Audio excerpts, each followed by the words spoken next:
আসসালামু আলাইকুম প্রিয় ফুটবল ফ্যান্স। আজকে কথা বলবো অ্যানহেল ডিমারিয়াকে নিয়ে। অ্যানহেল ডিমারিয়া আজ থেকে ৩৬ বছর আগে আজকের এই দিনে জন্মগ্রহণ করেন, যার কারণে ফুটবল বিশ্ব পেয়েছে ফুটবলের অন্যতম নক্ষত্র।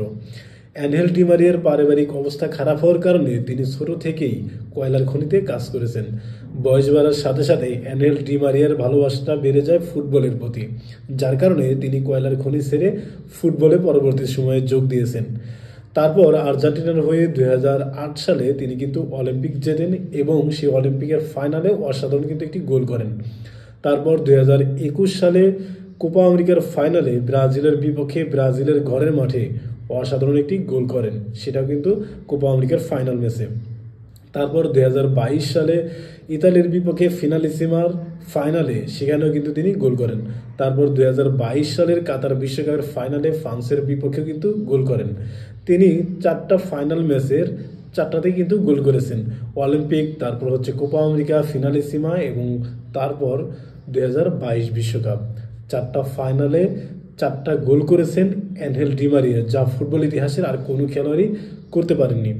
তারপর সর্বশেষ ২০২৪ সালের কোপা আমেরিকার ফাইনালে কলম্বিয়ার বিপক্ষে অসাধারণ পারফর্ম করেছিলেন, কারণ এই ম্যাচে ফুটবল ইতিহাসের অন্যতম সেরা খেলোয়াড় লিওনেল মেসি ইনজুরিতে পড়ার কারণে সব দায়িত্ব চলে যায় অ্যানহেল ডিমারিয়ার কাঁধে।